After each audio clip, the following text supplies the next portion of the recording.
For your for loops problem set, I'm going to have you do the exact same problems that you did with the while loops, except you're going to rewrite them with for loops. And the reason I'm having you do this is not because I'm having a hard time thinking of other things to write with loops, but it's important that you can translate between the two. We're going to use both of them throughout this course, and in a lot of cases, you can use one or the other. So I want you to be able to translate. So for this exercise, it's the same exact problems, just use a for loop.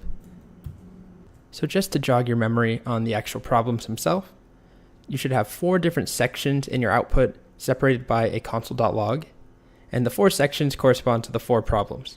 So the first one, print all the numbers between -10 and +19.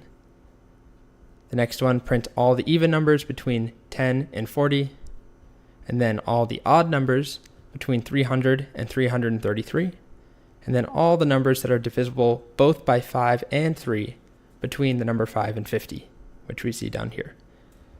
Okay, so go ahead and give this a shot, and we'll do the solution in the next video.